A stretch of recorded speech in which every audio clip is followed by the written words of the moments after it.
Where does your heart lie? We're told scripturally that where your heart is, there your treasure is. So, what brought about the book Where the Heart of a Woman Lies? Where the Heart of a Woman Lies is a passion for me on establishing healthy relationships. And so, a lot of the story, though, is really my story. It's just hidden within the novel.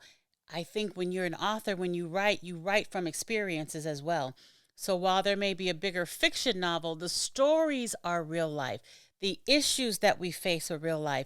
And so that's what I enjoy about writing is weaving and telling a story. I'm going to read you guys just one quick excerpt of it because it's kind of like the sizzle part. There he stood. Ivory stared transfixed, feeling emotions she never experienced before, and was unaware how to end the hypnotic trance the stranger was having on her. 6'3", wearing tan casual slacks and a plaid shirt buttoned down to his waist. Out of nowhere he strode into Ivory's view. She blinked, and in an instant he was gone. Who was that man? Ivory wondered. And why did he look so familiar?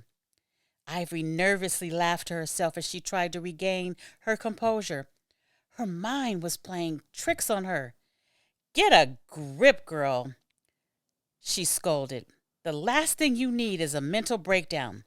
But no sooner had she calmed herself than he miraculously appeared again. Shamelessly, she stared at him, drinking in all his maleness in one gulp. Never had a man caused such violent reactions in her. She was riveted, stilled at the sight of him. Only her heart moved. That's just one half page, right? But it deals with the loss of both individuals, disillusionment from previous relationships, and that so many of us have gone through, right? We should never judge a book by its cover. We should never judge a previous relationship with a new one walking into. We should learn, but we should not put up that brick wall because somebody else hurt us and offended us. So both were in a kind of a confused state, one suffering loss. So there are people that I've encountered in my life that have had a difficult time dealing with loss and questioning God. God, why would you take my mother? God, why would you take my father? So we kind of go down that exploratory way. Skin tones, lighter skin versus darker tones. Colorism is dealt with in there. And it was an important thing because we still, in 2023, have women who are darker skinned who feel that they're not as given the same consideration as a lighter skinned individual. And so they compare themselves. That's dealt with in there. Intimacy, not being attracted, having somebody in your life that everything should be, they look good, got a good job, all the things that one would say, you got a good guy there. And yet there's no connection, there's no attraction. So it actually takes us through a relationship phase with individuals who were in there for a long period of time, even though they both knew it wasn't going anywhere, but they tried to stick it out. And why? Why did they try to stick it out? And yet they did. And so someone else enters the world, enters their sphere, and both of them enter and meet other people, and they're drawn to them.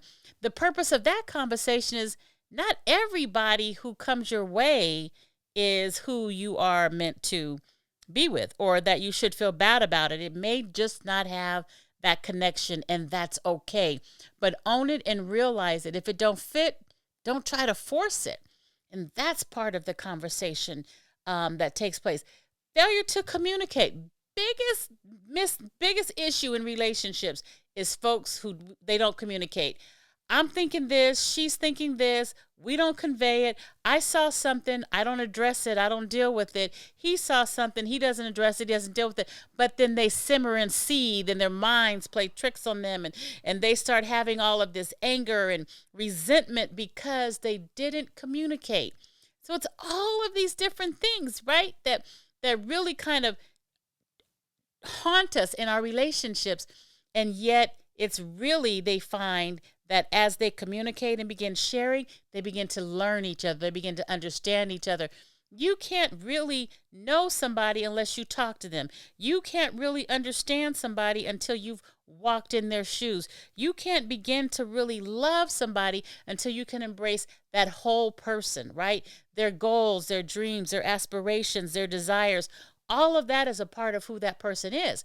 And so that's how I write novels, in where we deal with life issues, stuff that we encounter, and then how to maneuver through it. So they're really kind of like self-help books, because in there, here's an issue, here's what they did and how they dealt with it. What was the outcome? Was the outcome positive? Was the outcome not positive? And if it is positive, what did they do to get that positive outcome? So there are so many life lessons that flow through the novel. And then I am a person who has higher aspirations, if you would. And I don't want to say that other authors don't. That is not what I'm intending. It's just my thought process, right? I want to give an illusion. I want to give a thought process. I want to give a hope, or even a gleam of what is possible into the lives of everyone who reads what I write. African American men, I love them. I adore them. And I think it is important that they are elevated. And in my novels, there may be some challenges and issues, but there's never male bashing that takes place. I won't do that. There's enough of that. I think that you can read the story and read some of the inferences. There is some taking for granted that goes on, and sometimes, and we're the reason for it. In this particular novel, there is some taking for granted, because every time this person wants something done, or they just take for granted the person's going to do it, and guess what? The person reciprocates, right? And that's Ivory and Paul, and they reciprocate, and so he continually does it. And she feels taken for granted, she feels abused, she feels misused, but once again, choices that were made. All she really had to do was step up and say, you know what? Sorry, I can't do that. And to stand firm on that. So once again, a lot of times we find ourselves in places in our lives, and actually the truth is that it's more us not taking control of that, right? Not taking control of that, not owning you, not owning your truth, not putting your foot down, not demanding that you are treated a certain way, not expecting that you should be treated a certain way. Is chivalry gone? My novels will never have chivalry gone, because I believe in chivalry. I think it is the coolest thing. And so doors get opened, things of that nature. The bill is reached for, the expectation, the consideration, the being treated as a weaker sex, not weaker in mind and not weaker necessarily in body, but just that he's stepping up and he's being that stronger, protective, that I think every woman wants. Every woman wants that security. Every woman knows and wants that environment where she feels that under his arms, in his presence, that she is safe. And so that's what you find within the novel, with a lot of weaves and bobs and deceit and all the other stuff that comes along with stuff that we encounter. But at the end of the day, owning. And so where the heart of a woman lies. And the tagline now is a taste and touch series. You know what I'm excited about? There are 3 more novels coming after this. This is a series. So after one, then there's another. And I've already got in my mind the other 3 novels. So I'm excited about that. I've also decided that this is going to be a movie. And I am already scoring it. So far, I've already published 2 songs. I'm a lyricist now. So that's kind of fun. Didn't know that I could, but I have written some amazing songs. Breathe Again and The Best in Me. You can get Best in Me on any of the channels, Spotify, iTunes, Apple. You can just go in there and listen to a sampling of it, but I love them, and they're universal. So that's how I write. And I write with a passion. I write with a commitment that every single novel that I write, you will walk away touched in a way that will elevate your life, elevate your mind, and ignite your spirit, and let you know that it is possible. Some pastors in town, they asked me, Angela, why are you single? I've been single for a very long time. And I said, well, I'm looking for I have a certain expectation. So I'm looking for a man who knows the word as well or better than me. I'm looking for a man who can take care of me. I'm looking for a man who has an active relationship in with the Lord. So not that he just goes to church, but that I can actually see through actions and conversation that he really embodies that which the scripture says. I'm looking for somebody with a servant's heart, somebody who's not always out for themselves, and somebody who's not, who will take a step back and wait on me as vice versa they would receive from me. I am into romance, so I'm looking for somebody who doesn't have to be romantic, but can be romantic, can yield to that, and a good sense of humor. And the pastor said, well, Angela, they didn't make a whole lot of men like that. And it was the most remarkable moment for me because it went off like that. And you know what I said? You're absolutely right, pastors. And God didn't make me for a whole lot of men. So guess what? When a man walks in the door at church or walks in something, my mind doesn't immediately go to, oh, I wonder if he's available, because I'm special. I'm a good thing. I'm a found thing. And so when I'm found and that who is designed for me, designed after God's own heart for me, that's who I'm available to. And so I don't compromise. I don't, that saying, a piece of man is better than no man. Absolutely not. Don't buy that. Take that away. The right man is worth everything that comes along with having that right man. So that's why I'm an author. And I love telling the story. And I love for our African American men to walk away feeling good about a story being told about them. And even if there are challenges, I work through their challenges throughout the novel so that everybody walks away with an understanding and a respect. And those are what's important for me in having the novel. So Where the Heart of a Woman Lies, a Taste and Touch series. The second book is actually halfway through, believe it or not. And the first one is Where the Heart of a Woman Lies.